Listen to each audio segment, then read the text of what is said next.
What is going on, everyone? We are back. We are back. We are back. Bel-Air, season 4, episode 3, titled "What Are You Doing for Thanksgiving?" Of course, we're talking spoilers. Lamont, I gotta say, man, I really do like the title of this episode, and the theme is Thanksgiving. We're recording this Monday, 11/24, and Thanksgiving is 3 days away. You made a comment right before I hit record on this, sir. Why don't you let us know what that comment was and how you felt about this episode? This episode hit me pretty hard, just because of the dynamics that was going on. I also feel like this was one of the best episodes of the entire series because I'm a new father and I didn't have my father in my life. He stood me up the one time we had a chance to meet. I'm a fan of Marlon Wayans. I think people underestimate or undervalue how good he is as an actor and the way they portrayed everything in this show, even with the callback to the original show when Will met his dad and his dad abandoned him. I just thought it all flowed well. And to me, B. Avery, of all like the black shows that we've got out there, from The Shy to The Powers to all the Tyler Perry stuff, I think this particular show lands everything, blends everything the best out of all of them. Wow, that is I'm shocked. I didn't think that. I don't know. I mean, I didn't think you would feel that way. That is quite interesting. I'm glad we're talking about this. And you're making me look at this with a different lens, because I'm not a father myself, not yet. And I feel kind of bad trying to say this right now, but I actually liked this episode the least out Mm, of the first three that we saw. Now I didn't think it was bad. It just wasn't as interesting. The reason mm, for me is I was not the biggest fan of the flashback of Phil and Geoffrey meeting at the bar, the dirty glasses. I forgot exactly what drink they were having, some type of whiskey. You can correct me if I'm wrong, either here in the comment section. Not that bourbon. it burp, there you go. Thank you. Thank you. I don't know. I just was not as interested. Again, I'm not saying that it was bad. I just think I liked the first two episodes a little bit more. Now I will give you this. Marlon Wayans can act. He really can. And it is very true. He is undervalued as far as his performances is concerned. I recently did see the movie Him that came out a month or two ago. I loved his performance in the film. I didn't like the movie. And if you had a chance to see it, you, Lamont, or anybody in the chat, he does have some talent. There's also the Requiem for a Dream movie that he had a number of years ago. I did not see that, but I've heard nothing but positive things about it. And every time it comes up, they do talk about Marlon Wayans and how great of a job that he did. And so I've also heard that movie is a bit heavy, so I don't know if I'll be able to handle it myself. But y'all let me know. Um, but it was still a great episode overall. Um, there were no dealings at school or administration or anything like that. This one really did focus on the family. But with them focusing on the family, Lamont, Hillary was still nowhere to be found. She is locked over in Costa Rica and can't make it home. Now, that could be a valid plot point that they wanted to include, but to me, it seems like they're writing her out of the show. We may never see her again unless it's the season finale. I mean, this is the last season anyway, so they're not continuing. But what do you think about that, man? What's going on with Hillary and her being in Costa Rica and not being a part of the last two episodes? Off screen, I've heard that a lot of her music career conflicted with a lot of the scheduling for the show, is what I've heard. I don't know if that's true or not, but this is what I do know. I do know her music career has been blowing up. You turn on any radio station, you can hear like 5 songs that she's got out on her LP, and there could be some truth in that. I That makes sense. the way this season is written, B. Avery, we don't really need her because her life was the husband, and she was also kind of tied to Jazz, who we haven't seen either. So don't be surprised if the finale or the episode before the finale, them two come back married. Really? Well, I mean, we have seen Jazz. I mean, he was in the first 2 episodes, right? I know he was at He least was in one. the He was last in time we saw him, he was getting cussed out by Hillary, which is the last time we saw her. right. So yeah, Jazz was not in episode 2. So that's interesting. I mean, I know that she is a recording artist. Of course, we've all heard some of her songs, at least of a snippet of it. But if that's the case, if that's what's more lucrative and for her, and she knows that this is the last season anyway, why not put more energy into what is going to continue on in the future? She will be missed. I want to see her as much as possible. Because I think she's a great actress, and I like the whole family dynamic. But I don't know. I'm pretty sure you're correct though with your assessment. That makes perfect sense. But you guys let us know what you think in the comment section below. Have you ever fried a turkey before? No, but I've No. been around people that fry them. I'm from the country. There ain't nothing to stick a turkey outside and fry it. I've just never done it myself personally. Okay. It tastes better. It tastes better fried. Yeah, I may have to try that one day because Uncle Phil really did drop the ball, by not hitting the oven. That's just really interesting. They talked about how Hillary was the one that's usually, the best cook. I mean, she did have her show, her culinary career in the first season. But again, she's in Costa Rica. But going back to Marlon Wayans, man, I like the fact that he was um prominent in this episode, but man, he is petty as hell. You would think that, and we're gonna go back to the beginning, guys. How episode 3 ended, and how how episode 2 ended, and how episode 3 started. But he's petty, man. Are you team Philip Banks in this episode or team Lou? I hate to do this to you. I hate to do it. I'm team both. I'm Okay, team both. okay. Why is that? Let me put it to you this way. I'm team both, but I skew toward Phil. Okay, cool. I can deal with it. I can deal with it. Yeah, man. I mean, I don't know what the hell was wrong with him. Him coming in the house, just talking about, hey, we can fry the turkey. I'm glad I came. I'm already clearing up Philip's mess. So he the one that started with the jabs. And I'm like, that was completely unnecessary. It was uncalled for. It was rude. I don't understand how you feel that this person, you can insult this man, not only in his own damn house, but in front of his family. That is the ultimate no, man. Like, he'll have some patience to me, you He know, did. because that was just completely out of pocket. I don't know what was he thinking, Lamont? He was thinking that he knows the history of him and Phil. He knows that he's got a chip on his shoulder because he hasn't been around his boy all these years, and whatever he done wrong to Will's mom, he's got a chip on his shoulder. And oftentimes when people come into a situation where they've got a chip on their shoulder, it becomes an insecurity, and to masquerade that insecurity, they feel like they need to insult the people in the group that they're seeing first. Yeah, And he felt like he needed to land the first blow before things started coming his way. But that is all the way to mask insecurity. And I think we've all been around somebody in a family gathering who's a loudmouth. And before you can say something to them, they run in their mouth about, oh, you think you look good in them clothes, something like that, or whatever they'll do, you get because the it's an insecurity for them. And yeah. that's what happened with Lou here. And I like the way that Uncle Phil showed adult level patience. Yeah. That crazy right there, crazy. I also I like the makeup. I mean, I talked about that before episode 1. I was like, man, everybody's edge up was on point. Everybody's hair and stuff was on point. And it continues on in this episode. Of course, the banks, they have the money, the resources to do that, go around the corner, that to always look fly. But I'm not saying that Lou just looked awful, but when you looked at his beard and mustache, it just wasn't as trimmed as everybody else. That may not be a big deal to y'all or you, but it's just something that stood out to me. I like the consistency with his character, and of how he's being portrayed.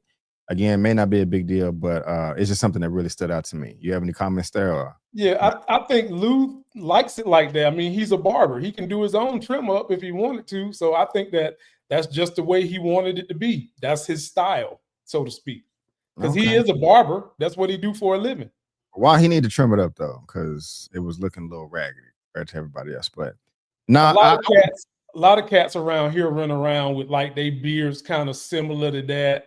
Like it looks a little uneven, a little raggedy, stuff like that. A lot of cats do, especially with bald heads, they do it like that. But you know, he could have done it if he wanted to. I think that's just his way of trying to have swag. I feel you. I really can't talk. Sometimes I'll come up here looking decent. Sometimes it be a hot mess. I'm actually trying to get my eardrop grown in a little bit right now. And actually, I'm stepping out of the review a little bit too much. I'm trying to get it back. I don't know if y'all can see that. Yeah, like that right there.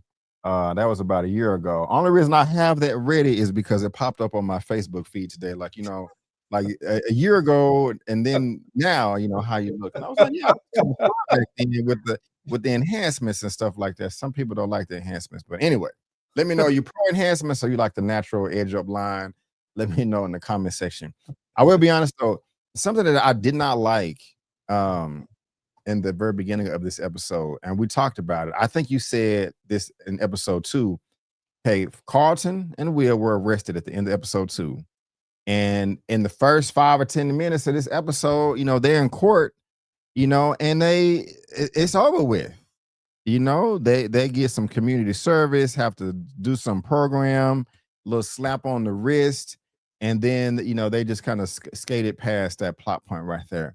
I wanted them to be hot in the kitchen a little bit longer, and Phil didn't even have to do nothing.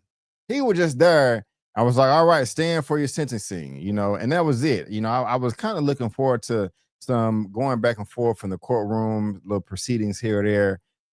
Were you happy with the way they resolved that, or are you more on my side?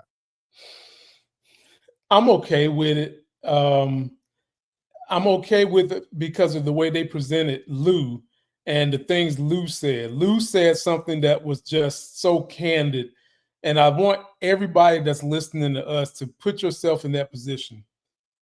What is it like, or what does it feel like to know that the fate of your life for the next 10, 20, 30, 40, 50 years is in the hand of somebody else who's not your same color, who most of the time does not have your back, does not care about what you go through as a minority in this country because they can't see it through your lens. To know that that person in the palm of his hand can gavel your life away is a scary thought. And for me, that was all that was needed, because that's what was happening. And we later learned that judge is one of the more tougher judges on teenagers. We learned that later on. So that was enough for me when Lou made that statement. He summarized it good for me. I got you. Going back to the judge, I did get a tickle out of that because after Carlton said what he had to say, and Will, yeah, I'm trying to combine basketball and business. And Carlton said he's trying to go to Princeton. He hopes. So, all right, stand up. He was like, "This was dumb." For the Hall of Fame of dumb. He's like, for the Hall of Fame of dumb decisions, y'all will make the highlight reel. Oh no, I found that kind of funny. But yeah, I do like the conversation that Lou had with Will, his son, at the end of it. Because he didn't come down on him. He was there in support. He didn't, reprimand him or, boy, what the hell is wrong with you? Because he has no say. You wasn't there. And even with him living in LA, Will didn't find that out until later on in season 2 or 3. And so I like that he did show up to support, but Phil is more of the daddy in my opinion, and he was just trying to be supportive and let him know that he loved him. But like, I know I don't really deserve the right to come down on you. Like, I've been raising you my whole entire life, so that's cool too. Is I'm pretty sure that's something that you appreciated as well. Yeah, I kind of look at it like, as a parent, yeah, my kids love me, but there are other adults in their orbit that they kind of look at the way Will looks at Lou in that moment in the story. And basically, you can see children gravitate towards someone who treats him more like a friend than a parent. And my daughter used to always try to say, my daddy's my best friend. No, the hell I ain't. Yeah. I'm your dad. Yeah. I love you.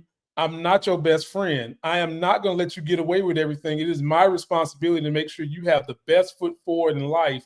And friends ain't going to do that. They're not going to tell you what you need to hear all the time. And so you see kids can gravitate to that person who seems more like a friend, even if they might be an adult figure. And I think that's what was going on with Will when he was kind of kicking Uncle Phil to the curb in the initial parts of Lou getting to the house. Right on, right on, right on. Is Unveil wrong for not showing up to the court, to the proceeding? Because they lied and said that she wasn't feeling well, but she was like she just didn't want to face the music of her son and nephew potentially getting thrown in jail. I think that comes down to kind of preference, especially with her being pregnant. And if her going there could cause enough stress that it can mess with the pregnancy, considering that she's already dealing with the stress of having to be beholden to a crime syndicate, I give her a pass on it in this instance. Now, if it was just a situation where life is hunky-dory, she's not pregnant, they're not under the thumb of a crime syndicate, there's not a lot of pressure being dropped on her that could harm another human life, then yeah, I think she should be there. But for this instance, I think it's okay that she wasn't there. And she did call Lou to be there too. Yeah, she did. She did. Well, no, I think Lou said that. Well, I think that Lou said that Viv or Vi is the She one that called. did Viv. Okay. Vi called Lou because Viv called Vi. Gotcha. That makes sense. That makes sense. Lamont, you have a daughter. Yep. She is sweet as an angel right now. But when she grows up and hits them teenage years, man, she may turn into Ashley, where she just popping off at the mouth, being rude. Oh my God, that was weeks ago. What you tripping on? I'm like, wait a minute, little girl. I was mad at Unveil for just walking off like, oh, I'm over this. I'm gonna go take a nap and a Tylenol. Where's my ice pack? Man, what's going on with Ashley, bro? She at that age, man. She thinks she grown, and I was getting heat. I was like, look, girl, quit popping that gum. No, that's Tyler Perry. Yeah, what's up with Ashley, man? She going off the rails here a little bit. Bruh, it starts at 4 years old. I be Man. having to check my daughter all the time. I'm like, don't you talk to your mama like that. Don't you slam no doors. Don't you talk to your mama like that. And don't you dare call her by her first name. I be having to check that little chick, man, and threaten to take things away. But you have to balance that with patience because you're trying to help this human being who's very inexperienced in life formulate their emotions and regulate their emotions and themselves and their control in the best way. And you would rather them maybe run their mouth a little bit versus them doing something more destructive. But you still got to put guardrails around that. You're not going to be running around here cussing somebody out. You're not going to be yelling and slamming doors. But if you want to go in your room, you want to scream, as long as you're not directing it at somebody, that's a better way for you to let off some steam than talking to your mama any kind of way you want to. And Ashley's just at that age, my brother. She's at that rebellious age. She's in high school. She thinks she knows everything. Hormones is bothering her. And, I like the way Carlton kind of reeled her back in and let her know that, look, you're going to be the oldest Banks kid in this house. You're going to have some bigger responsibilities. Get your stuff together. Yeah, man. I was just about to bring it up. Carlton was my next topic. And so you hit the nail on the head. Carlton is showing some, well, besides him besides him beating up G-Wagons, he's showing some maturity and growth as being the calming. I can't think of my phrases or whatever.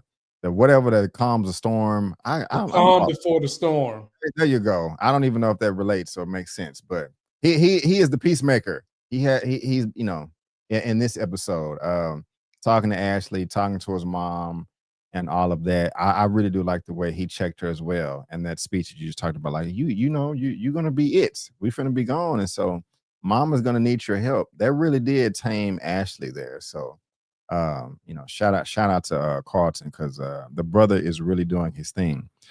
Now, going back to Lou and Uncle Phil and Lou, when they was outside talking on the patio of the porch, of course, Lou has a right to be concerned about the safety of Will, but was his tone in the right place?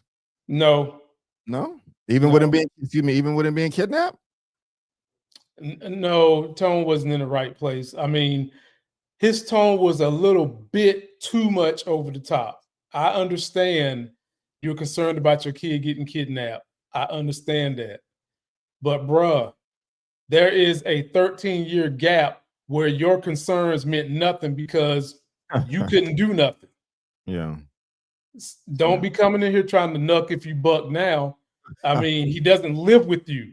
If he was living with you, if he was spending the weekend over here, that's different. I done raised this boy for all the years you wasn't here. Incidents happened. He came here because of another incident. And since that incident, he's been squeaky clean. So don't be coming in here raising your voice at me and talking to me any kind of ways. He can get on that truck and go to you with Philly. Do you want to take him with you? Yeah, yeah. I got you. I got you. Yeah, man. And after that, Will and Lou, they're in the house looking at the trophies and all of that, having a father son Kodak moment. And Will, as he's trying to tell him to read books, I just this was just randomly right here on my desk. I just want to hold up a book. Y'all can read that if you want to, by Dr. Joy DeGroy. Um, he's like, hey, write this book down. Will calls him daddy. Hey, daddy. And Lou was like, oh my God, dad. Oh my gosh, I haven't heard that in ever. I don't I don't know how to react.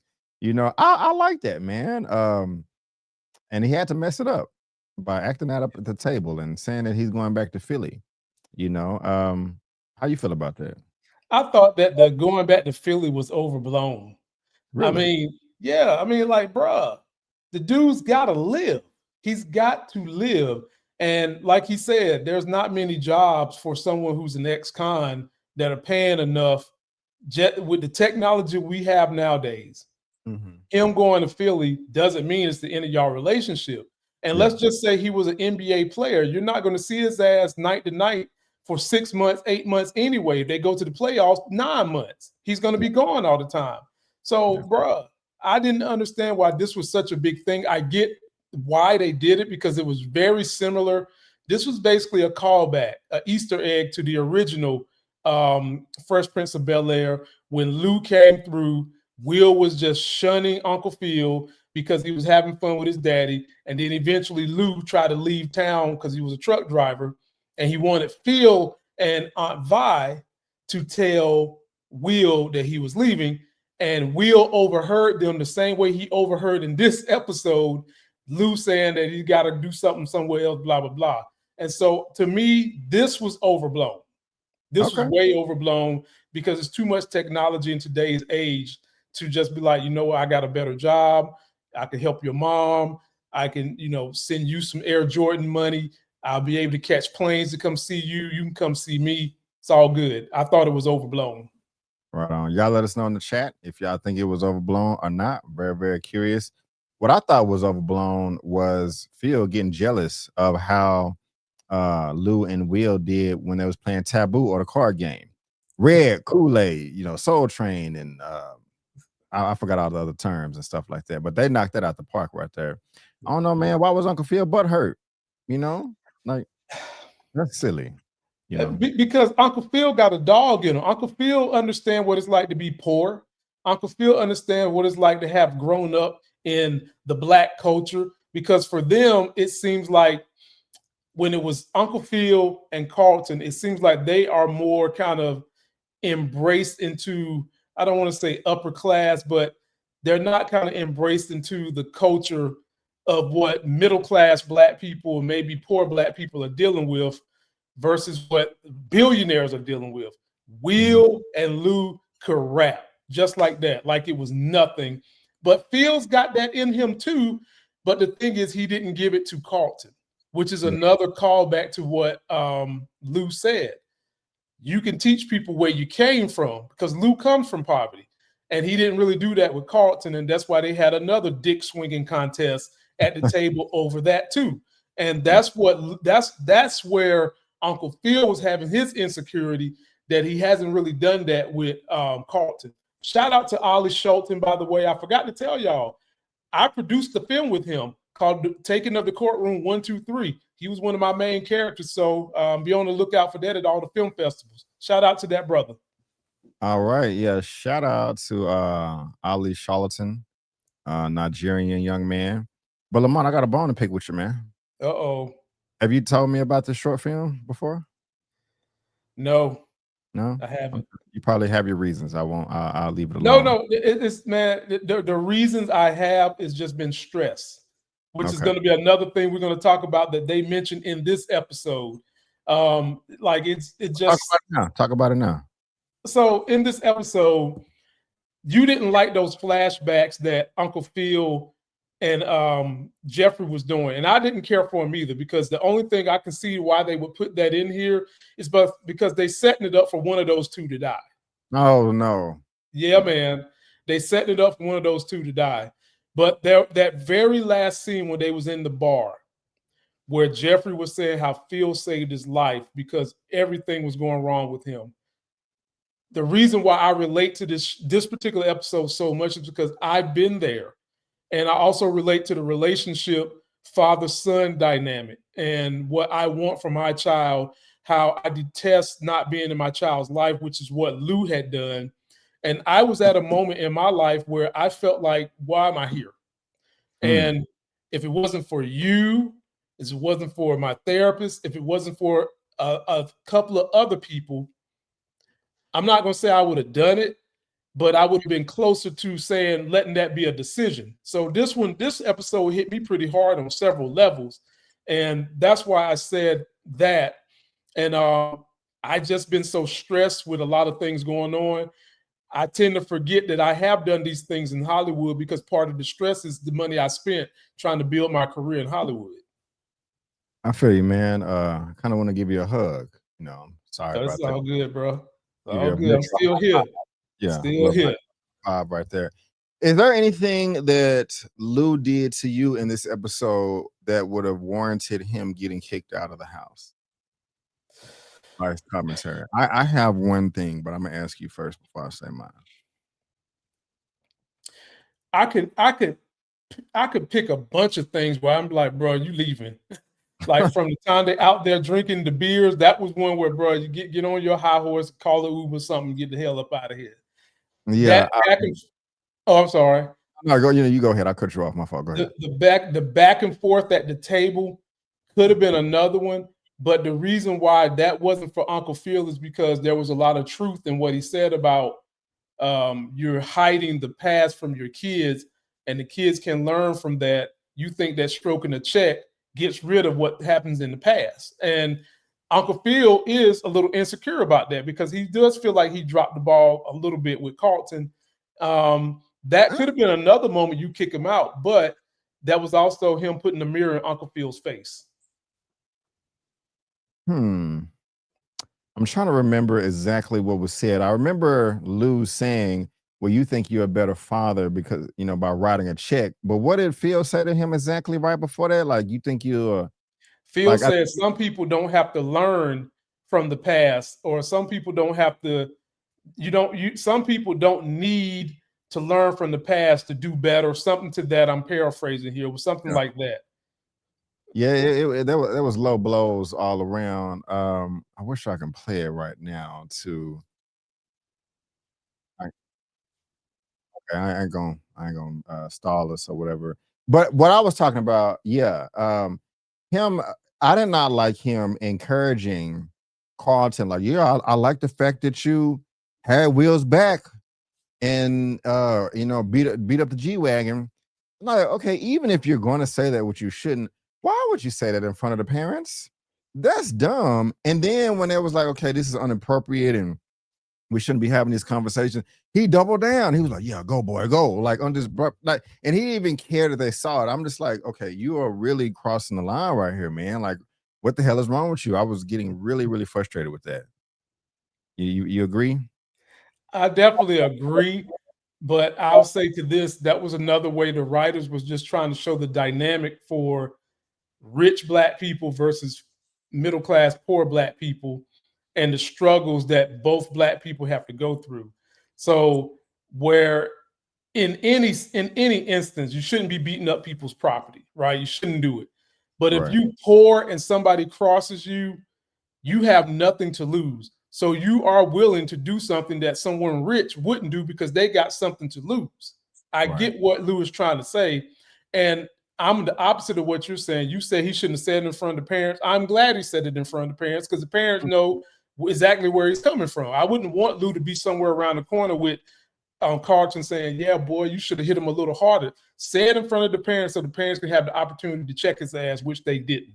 Well, Viv did later on, but not at the table. She didn't. I feel you, and I was just about to talk about that next, man. I like the way how I love the way that Viv went off on him. But man, that's just really telling his response. Like that's that well, her name wasn't Banks. What do we know her name before she was married? Um Smith girls, I think you said yeah, that's that. it's something like Smith Girl Fire or something like that. Yeah, Viv rolled her eyes and walked away. I'm like, dude, can you please take some accountability? You are 50 plus years old, man, and you acting like a freaking 21-year-old, probably younger than that. Like, bruh, come on. But shout out to Viv for checking it, man. Yeah, I mean, go ahead. You just spoke on it, but if you have anything to add, I would love to hear it. I'll just say shout out to the actress playing Aunt Viv, Cassandra Freeman. You know, you still one of my Ace Boom Coon, your sweet self. I was repping you so hard first season. Then I had to get up off of you. Well, I'm back to celebrate you, my sister. You're doing a great job. You really embodied this role, and I'm glad that they picked you to do it. You also let us know what you think, guys. You also said that one of the reasons that they are doing the flashback scenes of Phil and Geoffrey meeting is because they're setting one of them up to die. Yeah.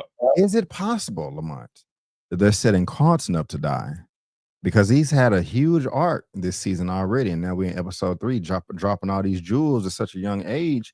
Because he is going to Uncle Phil like, "Hey, Dad," he had his button-up cardigan on with the tube socks, with the loafers, with the shorts. "Hey, that's some people's style. It's not me." I would have. I don't even really like the sleeveless sweaters, but I would have preferred that with that outfit. But anyway, I digress. He's like, "You know what, Dad?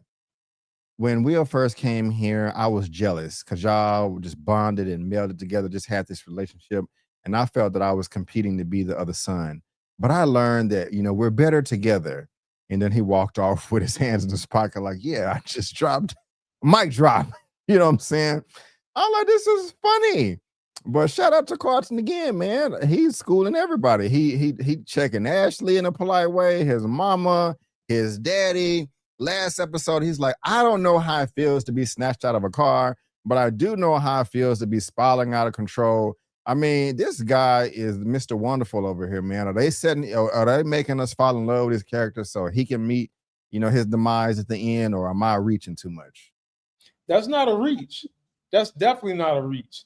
But I wouldn't say that they did the flashbacks to G and Uncle Phil as that being part of something happening to Carlton because that was specific to them.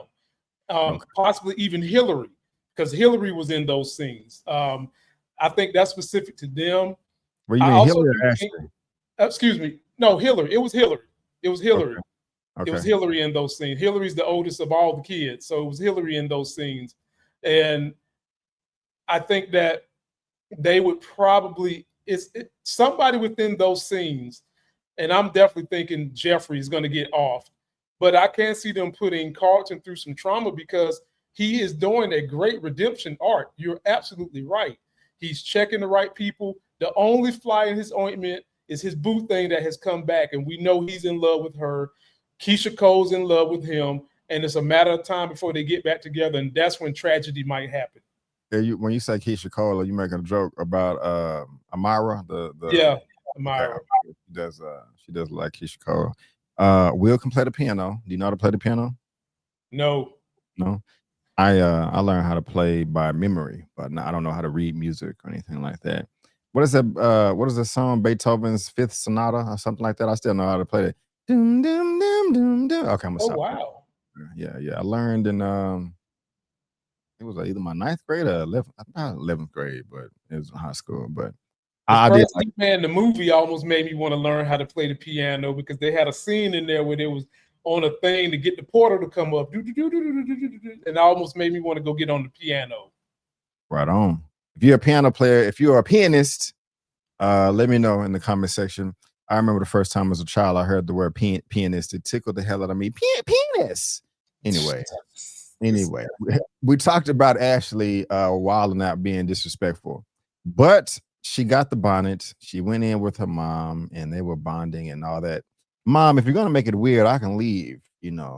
That was cute, man. I like it, but eh, Mom, I just don't know who I am. High school is hard. I don't fit in with anybody. I don't fit in with the queer people. I don't fit in with the blacks. I wish she didn't say that. Eli is the only person that gets me, and I don't even know myself. What am I going to do? And I liked it. How did you feel about their bonnet reunion in the bed, mother and daughter? It happens. I mean, my daughter and her mom, they have these bonnet, I call them bonnet to bonnet talks. They hate it when I say Really?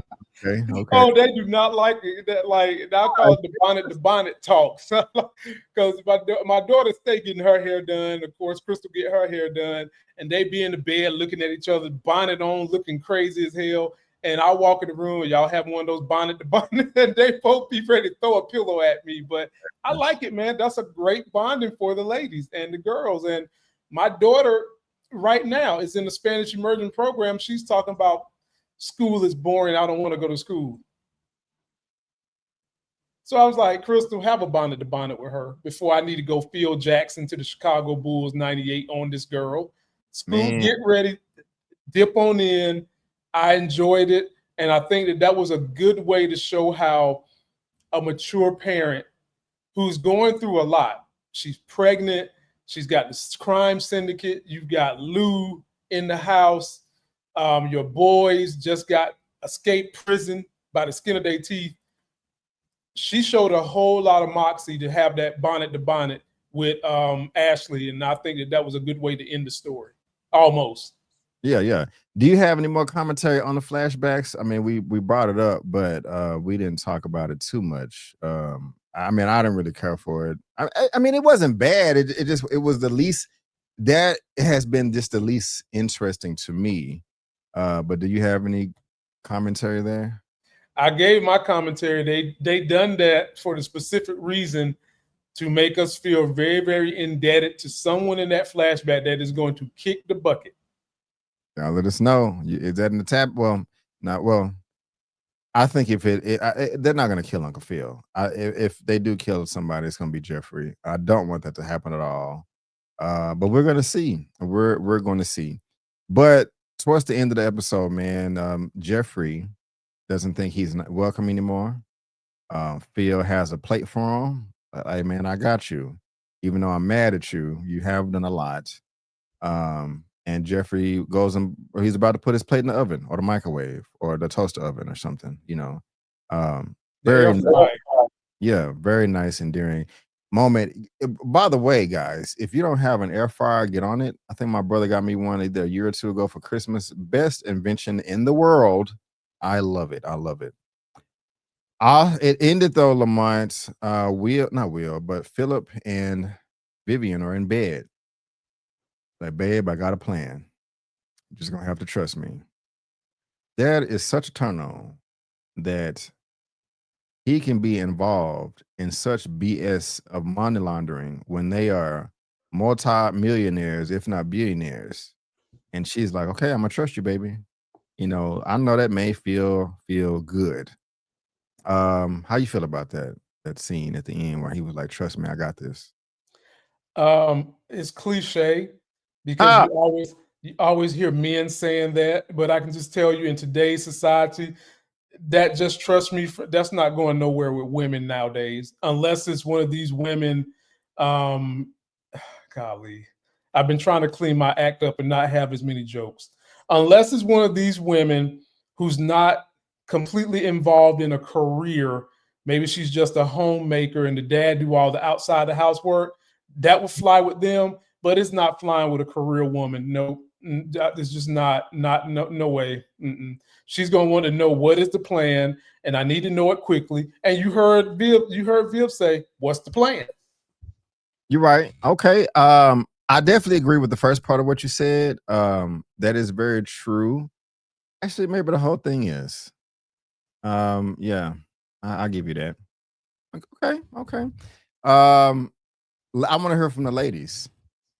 If you was in, put it in the comment section, but you got to subscribe first. If you was in Aunt Viv's shoes, pretty much the same situation that Viv was in. Yeah, exact same shoes. That's what it is. And your husband came to you and was like, "Hey, baby, we got to line up this money. I got a plan." Are you gonna be like, "Okay"? You be like, "No, we need to write this out. Let's get the Sharpie, the board, all the arrows and highlights. Let us know how you would take that information." But Yeah, that's the episode, Lamont. What are your final thoughts if you haven't given them already? the women going to comment, "I need to see that business plan before his ass get in bed." That's what they gonna say. I need the whole business plan before you even think you're going to get in this bed, is what the women's are going to say. But for me, one of the best episodes in the whole series. It hit me in 5 different directions. Very interested to hear what you all got to say about it. Let me know. Happy Thanksgiving. Right on, y'all. Happy Thanksgiving. It is going down. I'm going to be tearing up all types of plates. I'm excited, man. I've never done this before for Thanksgiving.